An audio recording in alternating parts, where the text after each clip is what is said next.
or have another print disability which makes reading, holding a book, or turning a page difficult or impossible. The content is copyrighted by the respective publishers. For more information, please visit us on the web at nfradioreading.org. Hello, this is Erin, and for the next hour, I'll be reading from the July 5th, 2026 issue of the New York Times Arts and Leisure section on the Niagara Frontier Radio Reading Service. I'll start by reading The Amplifier, Hits from Another Knicks Championship Year by Lindsay Zolads. Last month, the New York Knicks did something they had not done in 53 years, win an NBA championship. Ever since the team made it to the finals, it has felt as if all of New York City has come down with Knicks fever. For this playlist, I'd like to transport us all back to the last time the Knicks celebrated such an achievement, May 10th, 1973, when they beat the Los Angeles Lakers in 5 games.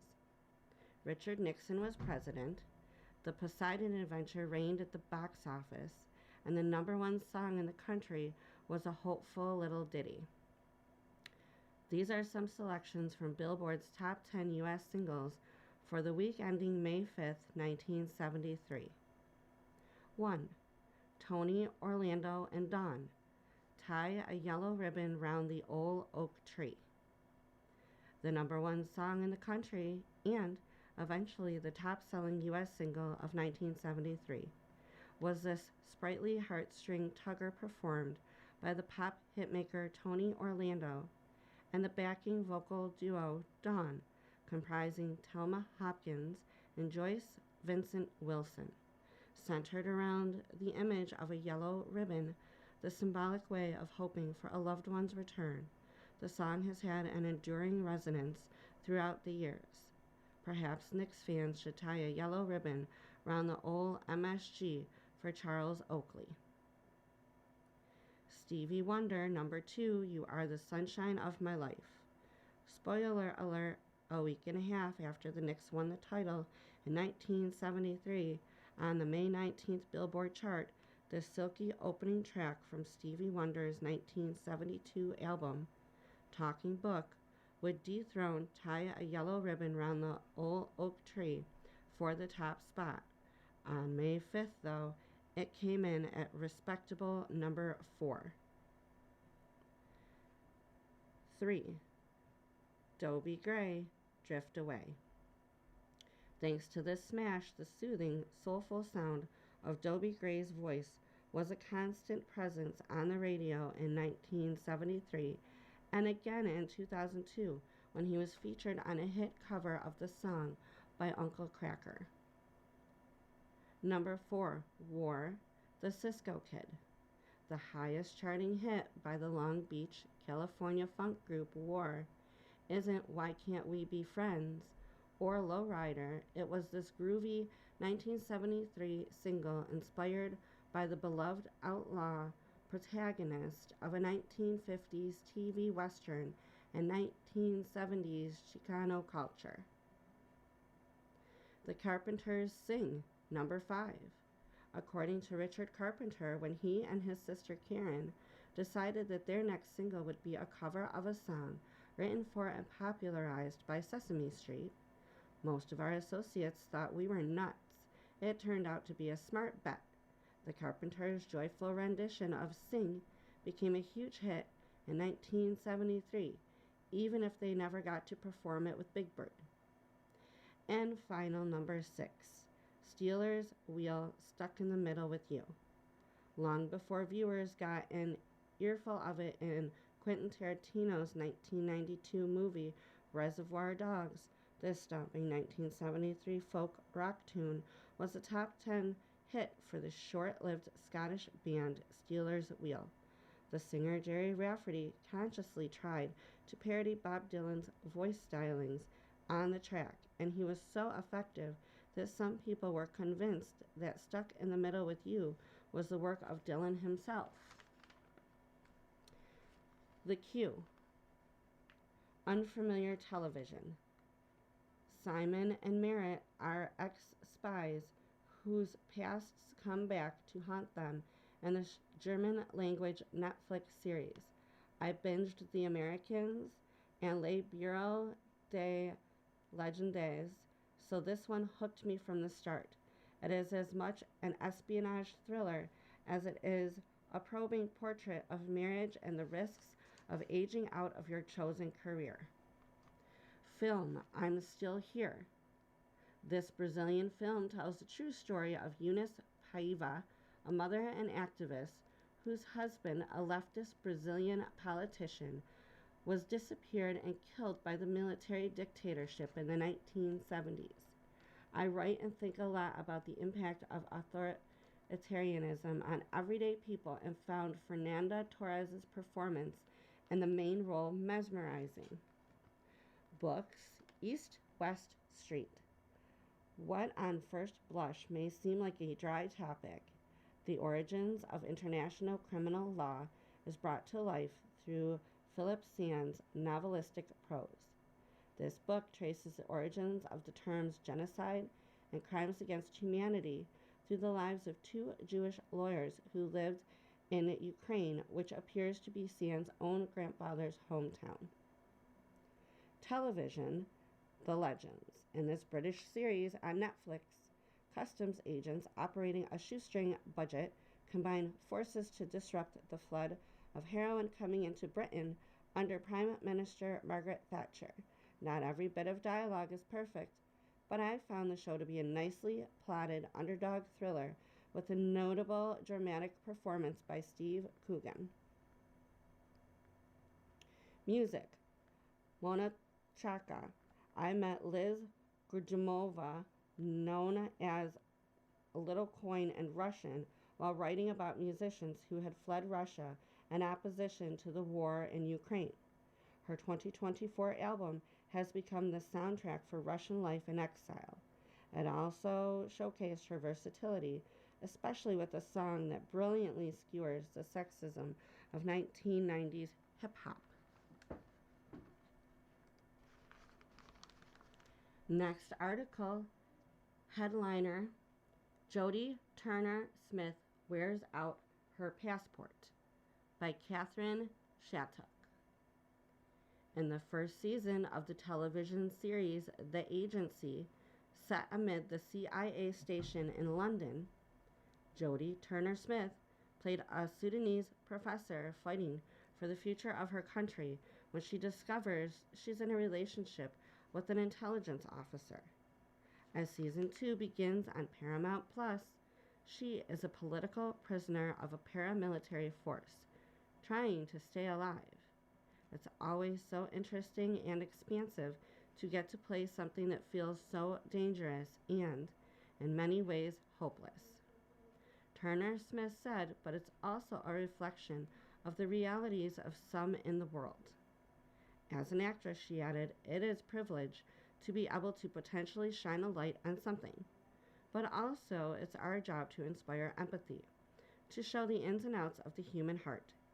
In a video call from the south of France, Turner-Smith, who shares Juno, her 6-year-old daughter, with the actor Joshua Jackson, spoke about some of her essentials. Here are excerpts. Number 1. My breast milk ring. This is the most priceless thing I own. I breastfed my daughter for 3 years, and before I weaned her, I found a jeweler who could turn a little of my milk into a stone. I wear it on my left hand every day. She's the one person I truly can't live without. And that little stone reminds me forever of the magical cosmic journey we went on together. 2. My mother's prayers. The prayers of a mother are divine. Mine is my best friend, my fiercest champion, and one of the wisest people I know. Knowing she's praying for me wherever I am in the world gives me a sense of protection nothing else can. 3. Reading about motherhood. Books have always been essential to me, and as a child, they were my refuge. I preferred disappearing into a novel to talking to people. Reading taught me empathy, curiosity, and imagination. and I'm always searching for something new to learn. The last book I read was Gifted by Suzumi Suzuki, about a sex worker taking care of her dying mother. Lately, I'm drawn to stories dealing with that relationship between mother and child, be it complicated or peaceful. 4. Light therapy. Our bodies carry us through so much, and I've become more and more interested in taking care of mine. The Saluma LED panel is one of the best investments I've ever made. Whether it's helping my skin, easing aches and pains, or simply forcing me to slow down for a few minutes, I use it constantly. 5. My portable charger. My phone is perpetually on the verge of death. It's maddening. But I'm a Virgo, so I like to be prepared for every possible scenario, which makes my charger one of the most trusted companions. I never leave home without it. Number 6. Scent and ritual. I love beautiful scents, but I love ritual even more. Lightning Palo Santo helps me mark a transition, starting the day, winding down, preparing for work, or resetting the energy in a room. And I never travel without my perfume, Angel Share by Kilian, warm and a little intoxicating. 7. Stay moisturized. I refuse to be ashy. I don't wear much makeup outside of press, so my routine is skin first. Sweet almond oil straight out of the shower, and pure shea butter to keep my soft and my melanin glowing. Add a great lip gloss and a fabulous pair of sunglasses, and that's my whole look. Instant glam, zero fuss. 8. My Vibram 5 Fingers toe shoes. Yes, they look strange. No, I don't care. The health of your feet affects your knees, hips, and spine, and these have completely changed how my body feels. I try other shoes, but I always come back to the toe shoes. 9. A speaker. Music is essential to my life. I have a playlist for everything: sleep, workouts, falling in love, preparing for a role. I even made one for my labor. Wherever I am helps music to create the atmosphere I want to live in. And number 10, my passports. Worn at the corners, I want them that way. Travel is how I learn who I am, and feel so lucky to have work that takes me around the world. Though I filled the pages of more than one, there are still so many places on my list. Every stamp reminds me the world is enormous and generous, and that I owe it to my daughter to keep showing her how big it is. You are listening to a reading of articles and features from the New York Times Arts and Leisure section on the Niagara Frontier Radio Reading Service. Next article is Podcasts by Emma Dibden. Be inspired to go or feel as if you did. The best travel journalism has the ability to transport you to a new place, whether or not you've actually visited. These 6 podcasts offer a mix of evocative travelogues, practical tips, and expert recommendations for destinations across the globe. They're worth the listen, whether you're jetting off or staying put this summer. Number 1, the Atlas Obscura podcast. This daily show tells short stories about awe-inspiring but often overlooked places. Most episodes run just 15 to 20 minutes, but deliver immersive explorations of places and phenomena that may not appear in your average travel guides, including geographical oddities, offbeat architecture and sculpture, and historically significant sites. Hosted by Dylan Thuras, who co-founded the travel platform Atlas Obscura, the podcast features a rotating group of reporters who bring each location to life. One recent episode focused on the Barbican in London, a sprawling and singular complex that combines a residential development with Europe's largest performing arts center.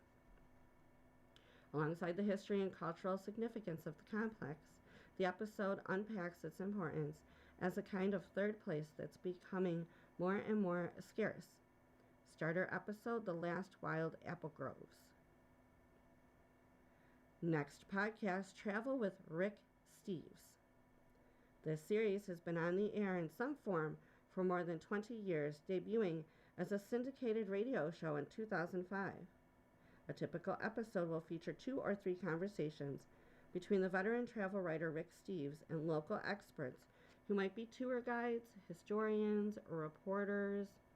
Although the show deals mainly with European destinations, Steves is big on encouraging travelers to step out of their comfort zone, and his advice emphasizes living like a local as much as possible by avoiding tourist traps, taking public transportation, and approaching culture shock with curiosity rather than discomfort. Starter episode: Bite of Rome, Heart of London, Spirit of Portugal. Next podcast: Amateur Traveler. Each episode of Amateur Traveler is like a guidebook, an audio form offering advice, tips, and cultural insights on a specific place. Chris Christensen, a travel journalist, interviews local experts, historians, and fellow travelers to get their recommendations and suggested itineraries. Some episodes focus on popular urban destinations like Paris, Dublin, and New York, and how to find hidden gems and off-the-beaten-path recommendations, while others offer primers on how to travel to far-flung destinations like the remote, ecologically unique Yemeni island of Socotra. The show just released its 1000th episode, which gives an indication of how extensive its archive is. Whatever place you're curious about, there's almost guaranteed to be an installment to match. Starter episode: Travel to Umbria in Italy. Next podcast: Deviate with Rolf Potts. The writer and essayist Rolf Potts is a proponent of long-term travel, and much of his writing concentrates on how to make extended searches of vagabonding accessible to anyone, both financially and logistically. Although travel is a central theme of this podcast, Deviate is less than about tips or itineraries and more about broadening your worldview, embracing curiosity, and fostering a spirit of exploration in daily life, not just on the road.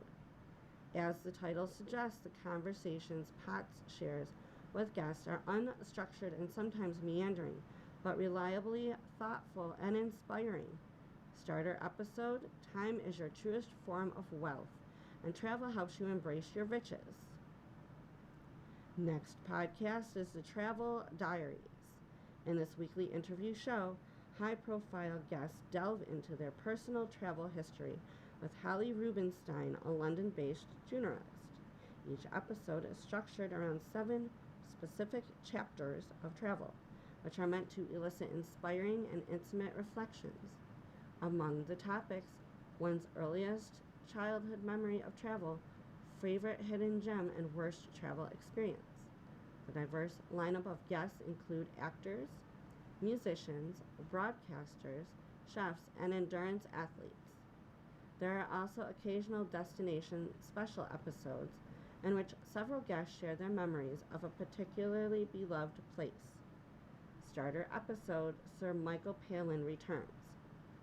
Last podcast to be featured is Zero to Travel. Americans' interest in the digital nomad lifestyle has spiked over the past few years, but the seductive prospect of being permanently remote comes with potential pitfalls. On Zero to Travel, Jason Moore, the host, and his guests share tips on how to build a life in which pursuing wanderlust is the main goal, rather than an occasional add-on. For more traditional vacationers, there is still plenty of practical advice to be had on subjects like budgeting and travel hacking, sustainability, solo versus group travel, road tripping, and recommendation roundups like the top 15 U.S. national park hikes. Starter episode: Turn travel into a lifestyle with Goats on the Road.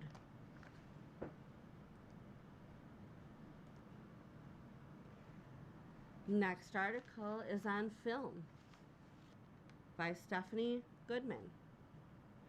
How the world sees America and how the country sees itself can be credited, at least in part, to Hollywood. For as long as there have been movies, they have reinforced the stories we tell ourselves about our national character, like your station in life isn't dictated by your birth, and anything is possible, from justice to untold riches, if you're determined enough. Of course, darker versions of this story also unspool in theaters.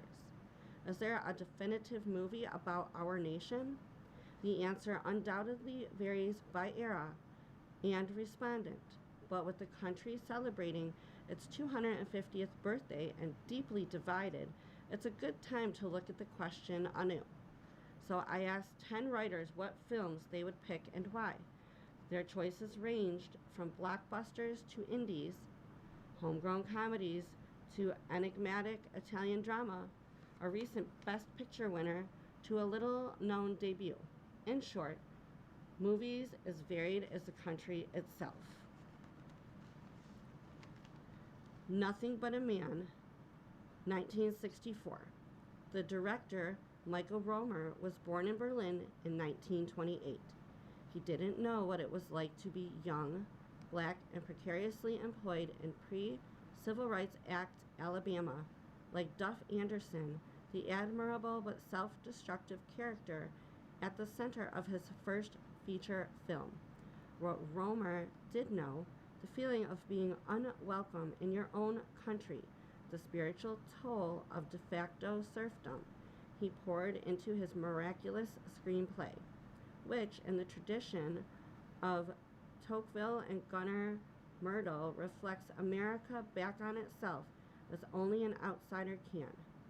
Starring an unforgettable Ivan Dixon as Duff, with an outstanding supporting cast, Abby Lincoln, Yaphet Kotto, Gloria Foster, Nothing But a Man tells a political story and a personal register, its characters informed by research trips that Romer took across the South with his co-screenwriter, cinematographer, and fellow Jew Robert Young, are never anything other than human, for better or worse, by Reggie Ugwu.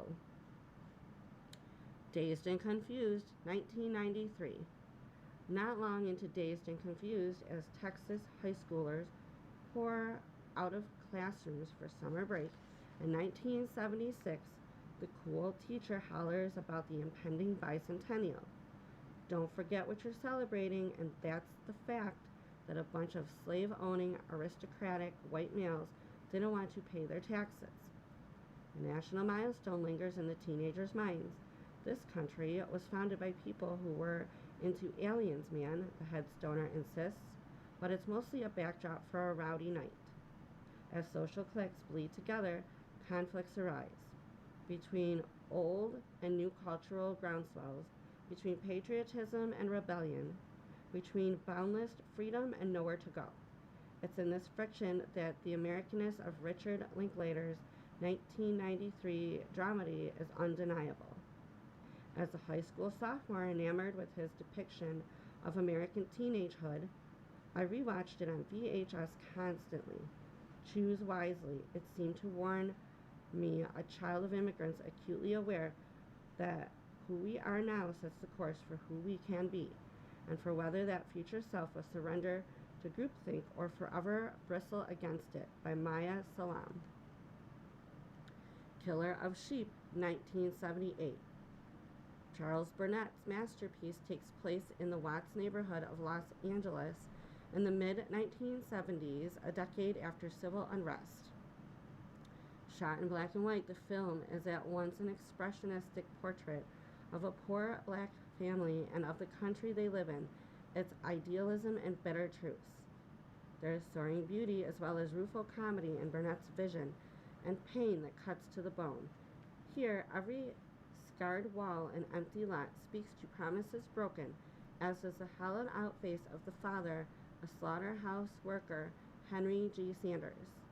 Burnett is one of cinema's greatest poets, but he also as a clear-eyed delectation, as evident in the scene of children playing in what looks like an abandoned construction site, an interlude set of Paul Robeson's The House I Live In, an ode to American idealism made famous by Frank Sinatra. That song opens with the question, "What is America to me?" It registers very differently when sung by Robeson, a civil rights activist whose career was derailed during the Red Scare. With one indelible film, Burnett invokes American history and makes it, by Manhola Dargis. Disclosure Day 2026. The world, as a villainous Colin Firth puts it, is on the brink. Quasi-government operates work in the shadows. Paranoia and distrust, sometimes with good reason, fill the air. The fight to reveal the truth is as furious as the fight to suppress it. Yes, Disclosure Day is an Aliens Are Here epic, but tonally, when the Cardinals' crop circles and car chases give way to regular people struggling through a chaotic nation, it conveys the anxiety and uncertainty sufficing modern-day non-sci-fi American life. I saw it in the scene in which Emily Blunt and Wyatt Russell stop at a convenience store. We haven't gotten to the big action sequences and revelations yet, but they are surrounded by people frantically stocking up, preparing for a war that's looming in the background. At the end, when our heroes have finally revealed the truth to the public, the vibe shifts to a shaky, tentative optimism, and Blunt has a last word that feels like a call for understanding. Listen. Something about that feels like who we are as a country, too. By Andrew Lavelle. Dirty Dancing, 1987. A study of class divides labor, identity, women's rights, healthcare, and more, hiding in a frothy coming-of-age romance. Dirty Dancing has all the right moves for understanding post-war America and a killer soundtrack.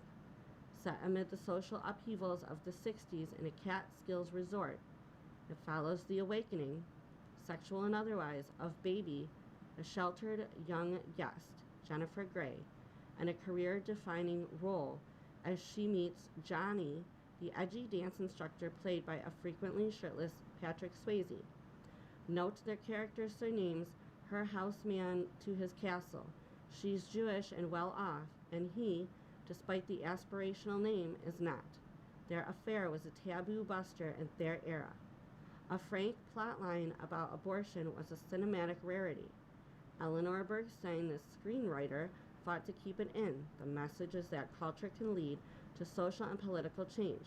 Nobody puts Baby in a corner, especially when it's shimmied in by dancers and musicians, notably the movie's only people of color. Melina Ryzik is the author. Scarface, 1932. Talk about American types. The epitome of slapstick mayhem and the sensation of 1932, Scarface was bankrolled by a legendary Texas-born tycoon, Howard Hughes, and directed by a big-time Hollywood auteur, Howard Hawks, from a script mainly by a celebrated Chicago new Sound Ben Hecht as a vehicle for a former idol of New York's Yiddish theater, Paul Muni, who plays a fictionalized portrait of the most notorious man in the country, Al Capone. Scarface wasn't the studio's first gangster film, just the most violent and noisiest. Emerging amid a soundscape of screeching tires, clamorous machine guns, and slinging repartee, this Kabuki Capone is flanked by two great moles, one hot Anne Dvorak and the other cool Karen Morley. Because of rights issues, the godfather of American gangster films was unavailable for 33 years, which only enhanced its cult status. The meme life of Brian De Palma's 1983 remake attests to its power by Jay Hoberman. There Will Be Blood, 2007. A ruthless, self-made mogul with a string of shady dealings in his past an opportunistic preacher more interested in power than holiness, a country where fabulous wealth is available if they're willing to stomp your boot on your neighbor's back. Paul Thomas Anderson's 2007 epic There Will Be Blood, which gave Daniel Day-Lewis one of his greatest roles, rips into the American dream, borrowing the cinematic language of Hollywood's great westerns but inverting their themes. In this vision of the West, the frontier yields oil as black as night and exacts blood in return as the twin forces of American prosperity. Unfettered capitalists with no scruples and grifters who steal religion for their own ends barrel toward an explosive conclusion. In this great land, there will be blood suggests you gain the world as long as you are prepared to lose your soul, by Alyssa Wilkinson. Zabriskie Point, 1970. Set in the summer of 1968 in the Mojave Desert, Michelangelo Antonioni's Zabriskie Point is a hypnotic meditation on American ideals told through two strangers turned lovers, a college dropout of the Lamb and a secretary driving through on a work trip. They spend one fever dream of an afternoon wandering the landscape, discussing societal tensions and stumbling into an extremely dusty orgy. It's Antonioni and the 60s after all. There's 1,000 sides, not just heroes and villains. The secretary, Daria Halperin, tells the dropout, Mark Fischetti, which seems to have been the Italian director's view of the United States, between the mesmerizing scenes of the American West and the pulsing score from Pink Floyd and Jerry Garcia are moments of intense social unrest, crime, and corporate greed. The FBI investigated the film for anti-Americanism, but Antonioni crafts an outsider's love letter to America, its people, and everything it can hold, warts and all, by Amanda Webster. The Florida Project, 2017. Is there a more American city than Orlando, Florida? Its attractions promise big dreams, big fun, total escape. But it often masks the tremendous work-class struggle required to keep those dreams alive.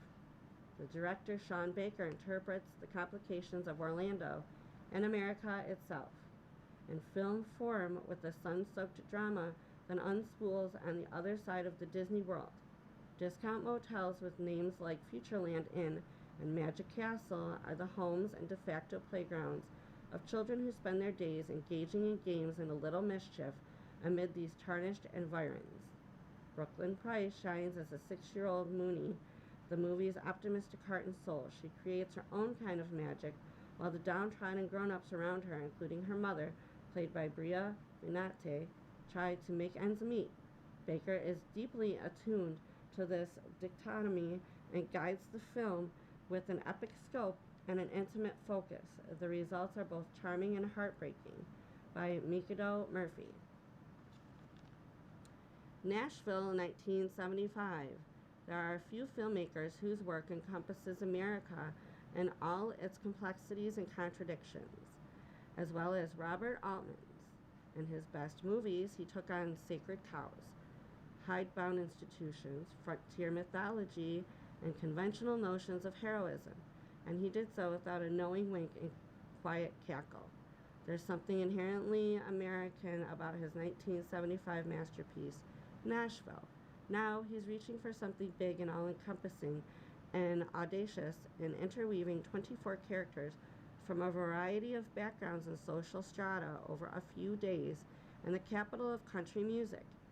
The film's unruly, unconventional structure became one of Altman's trademarks because he adored the messy intersections that real lives undergo, how an eccentric outsider can end up rubbing elbows with a sneering establishment figure and come out on top. It's a movie full of music, of heartache, and patriotism, also political violence. It's the entire American experience on 160 minutes by Jason Bailey.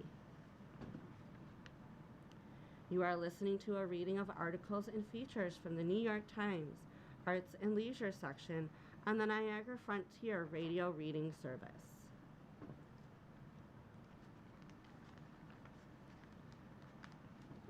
Classical. U.S. Symphonies 250 years later. A music tradition with ties to Europe still aims for change, by Joseph Horowitz. Last fall, I found myself in a South Dakota hotel lobby talking with the composer Derek Bermel.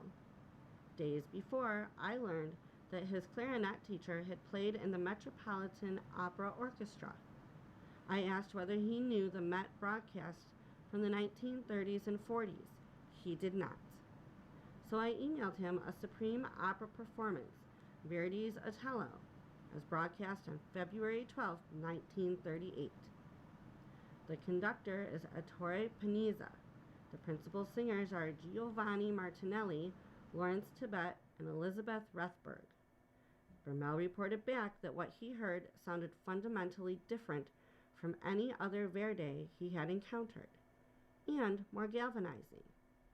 While we were earnestly talking about why that was the case, unbeknown to us, Chris Eaglehawk was listening from an adjoining table. Eaglehawk, who died late last year, was a sagacious Lakota tribal elder I was privileged to know. He turned to us and said 3 words: "They felt it." That ended the conversation. Classical music in the United States is borrowed from Europe, and that borrowing was initially ambitious and impressive. An apex was attained around 1900. Colossal leadership was furnished in Boston, where Henry Lee Higginson invented the Boston Symphony Orchestra and built Symphony Hall. In Chicago, Theodore Thomas founded the Chicago Orchestra, now the Chicago Symphony Orchestra, after decades of barnstorming coast to coast with his world-class Thomas Orchestra. In New York, Anton Seidl, once Richard Wagner's surrogate son, led a Wagnerism movement that dominated national intellectual discourse. He also led symphonic concerts 14 times a week during the summer at Coney Island.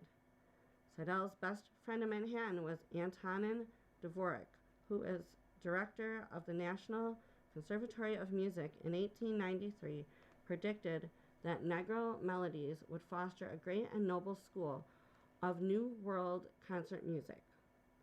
Probably none of these individuals would have anticipated that 250 years after the birth of the United States, the country's orchestras would mainly be playing European repertoire.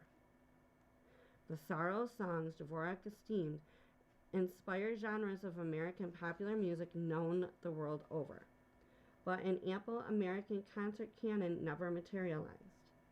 Instead, a culture of performance presided, privileging celebrity conductors, instrumentalists, and singers over composers. With the passing of stellar immigrant musicians over the course of the 20th century, it became harder for American performers and composers to nurture old world traditions or to grow commensurate new world roots. Today, that twin failure breeds an absence of binding purpose, both musically and institutionally. The failure takes many forms, as any sampling of broadcasts from New York, Boston, and Philadelphia in the 1930s and 40s will confirm. Today's orchestras feel it less and less. Our orchestras comparably lack access to lineage. Although American music is finally being performed in quantity, too much of what we hear is makeshift and detached from the ballast of tradition.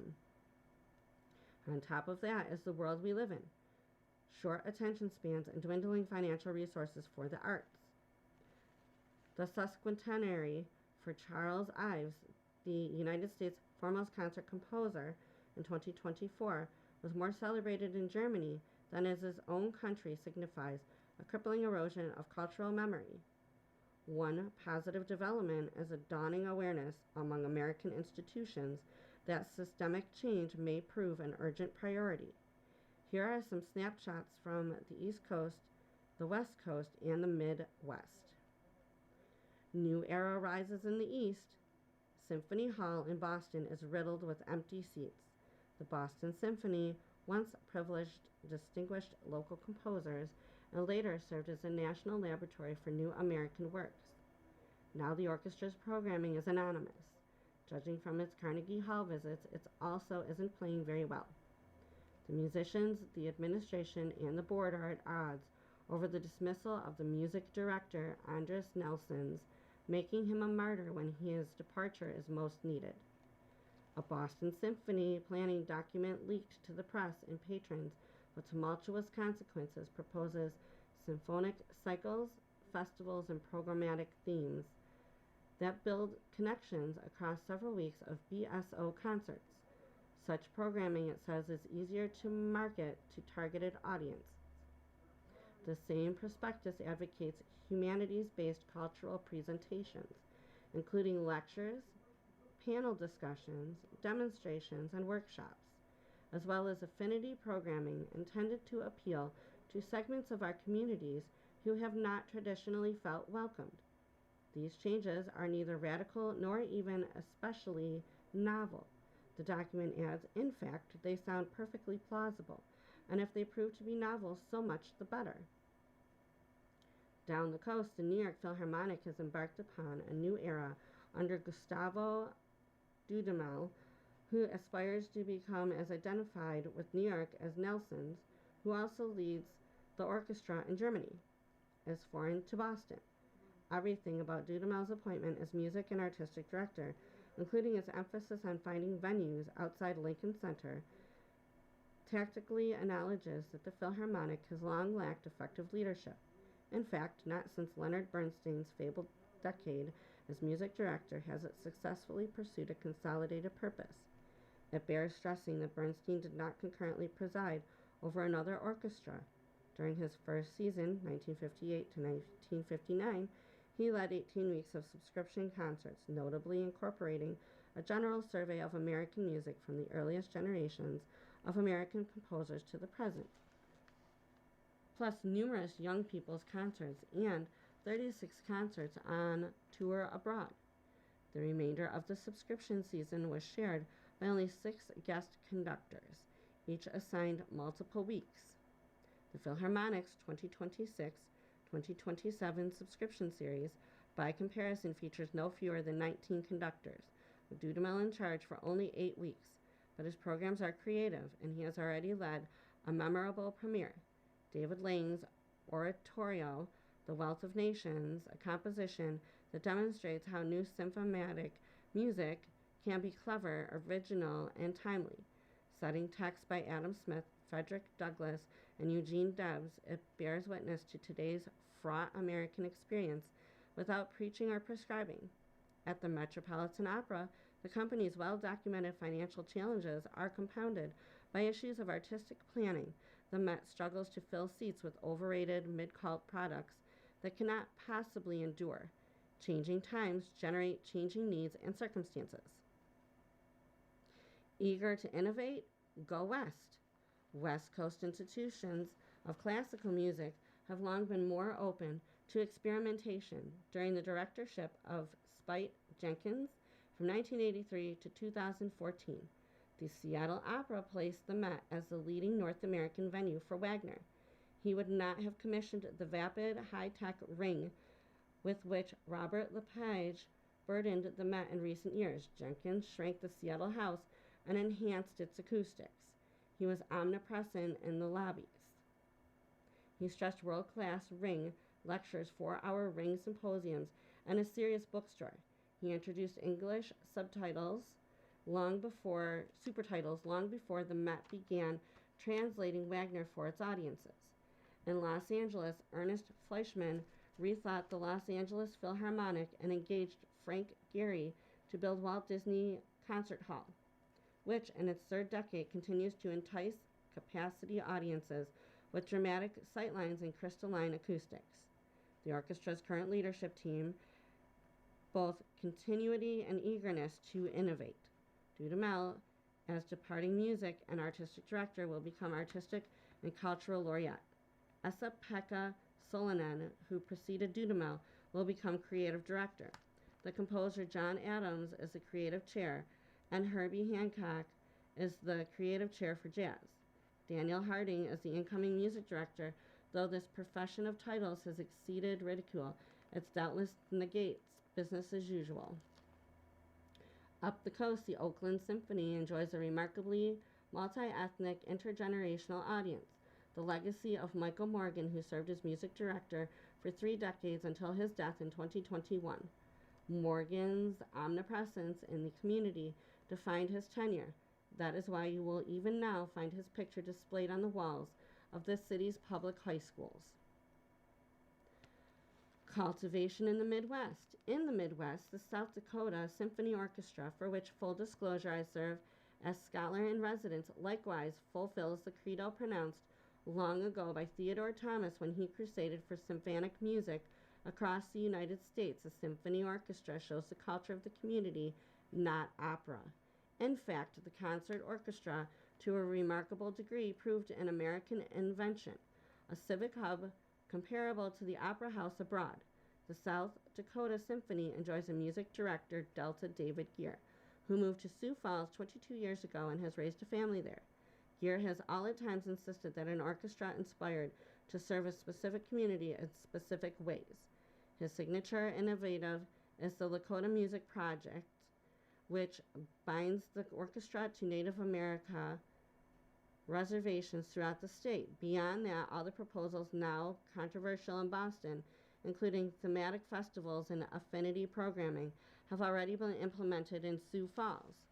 Do the South Dakota Symphony musicians and Eagles Hawks words feel it? The orchestra maintains a 9-member full-time corps consisting of a string quartet and wind quintet, both self-governing. They perform more than 100 times per season. At the Pine Ridge or Rosebud reservations, they play with Lakota drummers and singers and mentor young musical aspirants.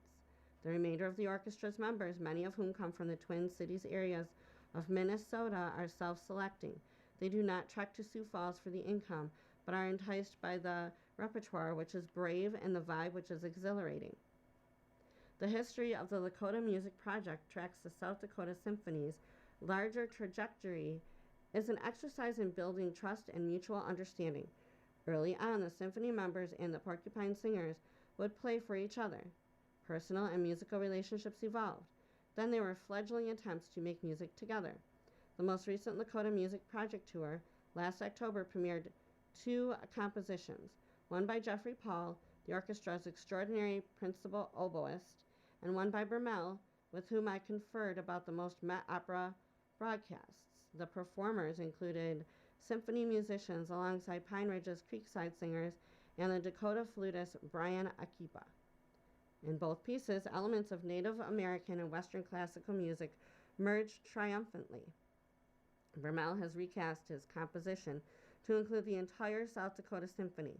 It premieres in November as part of the 2-week festival considering Native American inspirations. In classical music, beginning with Dvorak's New World Symphony, accompanied by visuals exploring his indebtedness to Longfellow's The Song of Hiawatha. Given the intellectual heft of this exercise, tracking the Indianist movement Dvorak inspired and its more recent aftermath, the festival will reach beyond the concert hall, not only to local high schools, but to classrooms and concerts at 4 universities in 4 South Dakota cities. I cannot imagine a more promising musical celebration of the United States at 250. You are listening to a reading of articles and features from the New York Times Arts and Leisure section on the Niagara Frontier Radio Reading Service. Television article, As a Housewife, She's the Real Deal. 20 years ago, no one knew Vicki Novelson would turn out to be a reality TV star by Karen Gans. She has done a keg stand, renewed her wedding vows, and soon divorced, busted her leg, peed on a bed, and screeched, "I have never been with multiple partners in my life," while on skis. In her first 13 years on TV, Vicki Novelson did not hold back. Known as the OG and the OC for her status as the Real Housewives of Orange County debut season cast member with the longest full-time tenure, the emotionally klutzy workaholic who oversees an insurance empire from her gated community in California was one of 5 women hired before anyone knew what a real housewife could be. When we first started, Scott Dunlap said this is going to be a social experiment, recalled Gunvalson, 64, referring to the show's original producer who recruited her. We have no idea what's going to happen. It's a documentary of your life. The show, which follows the camaraderie and conflicts of an upwardly mobile group of women, not only become a juggernaut, spawning 10 American spin-offs, a constellation of adjacent businesses, and a full-fledged cabaret, but exploded the idea of who could be a reality star. And now, Gunvalson, who exited in 2019 and returned part-time in 2023, is back in full force. On stage last November at the network's reality festival BravoCon, the Housewives executive producer Andy Cohen surprised her with an orange, inviting her to join its 20th anniversary season, which premieres on Thursday. I don't know that in season 1 would have pulled all of our money on Vicky being the housewife whose story we're still telling. Cohen said in a video interview, as much as her life has changed, he added incredulously, she has not changed. When the Housewives began, reality television was the still nascent province of young strangers thrust together, the real world, or competing for a prize American Idol survivor or romance The Bachelor. The Real Housewives of Orange County debuted in 2006, a watershed year that also brought to screens Flavor of Love, Top Chef, The Bad Girls Club, and The Hills. Only one of these new additions focused on women in their 40s running households and running up impressive credit card bills, providing a new realm of aspiration for an audience ready to gawk and gossip. While docu-follow shows like The Osbournes and Newlyweds, Nick and Jessica purported to offer viewers unvarnished access to celebrities at home, the Housewives were the first time we're seeing reality television be interested in the lives of everyday people, said Brian Moylan, the author of Housewives' book, who has written extensively about reality TV for Vulture and other publications. These stars really were just like us.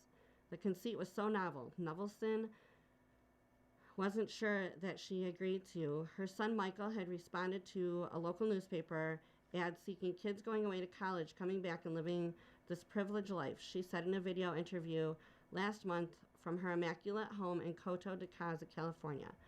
As she awaited a refrigerator repairman, her dime-sized house is a little bit smaller than I wanted, she noted, from her porch before a winding white staircase, but it's 3,000 square feet. Back then, Gunvalson was living in the gated community with her daughter, Brianna, a high school senior, and her second husband, Don, an often sympathetic, though sometimes prickly figure who was looking for a new job. Michael, a freshman at the University of Colorado at Boulder, was a frequent presence. Early episodes captured her obsessing over work, trying Botox for the first time, and micromanaging her children's lives.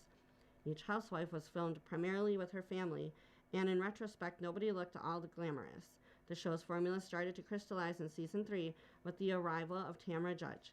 Opening credits tagline, "I'm the hottest housewife in Orange County," who became both friend and foil.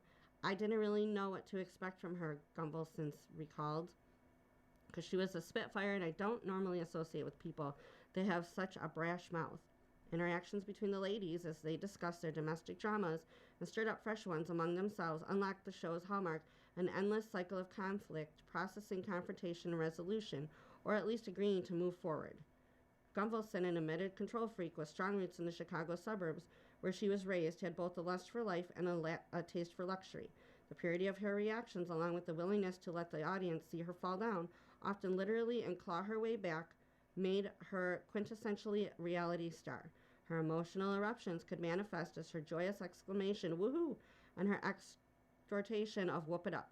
Short blasts of enraged yelling with her eyes wide and one finger stabbing in the air, or extended jags of anguished weeping. "I'm a crier, so I'm very emotional, and I try to stuff it, but then it wouldn't be me, you know," she said through her interview demeanor with All Business, "so I just let it all hang out and see where it goes."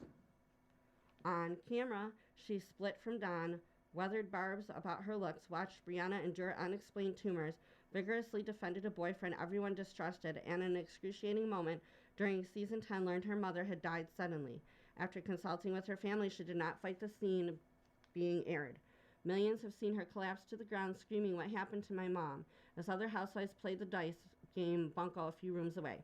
"It's hard, but it's reality," Gunvalson said, though the decision still seems to vex her. "I sell life insurance every day, so I'm like, we're all gonna die." She smiled and shrugged. Despite the increasingly produced cast interactions, it was among the unguarded moments that signaled this was indeed still reality TV.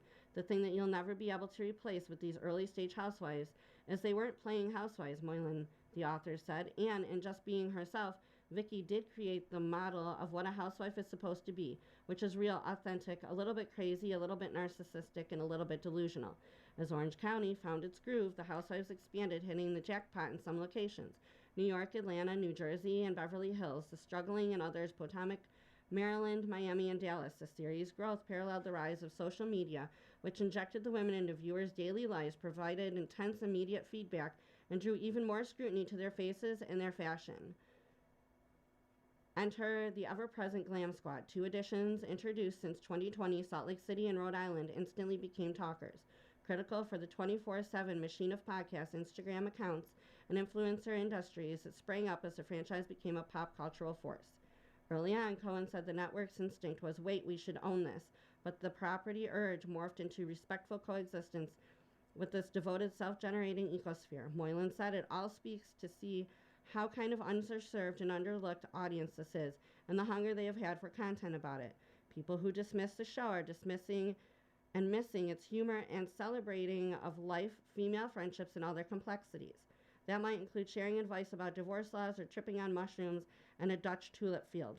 One of the fascinating things about Housewives is it truly is one of the last purple things left in America.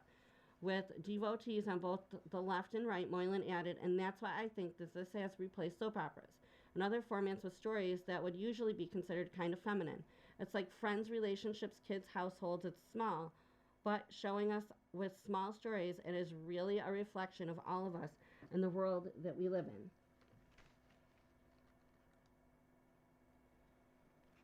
You have been listening to a reading of articles and features from the July 5th, 2026 issue of the New York Times Arts and Leisure section.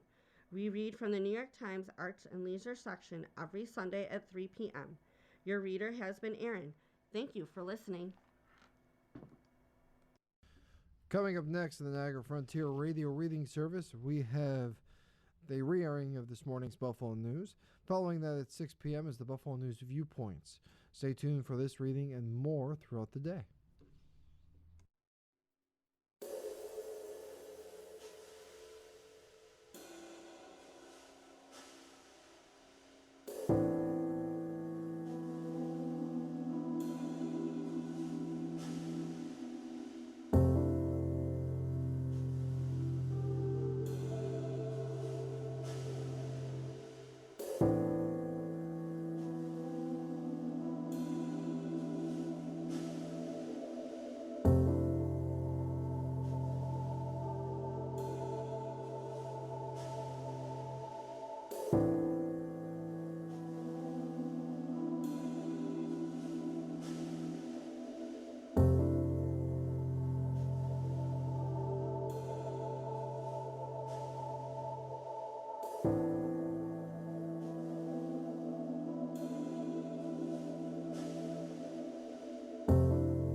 following program is intended for listeners who are blind, have low vision, or have another print disability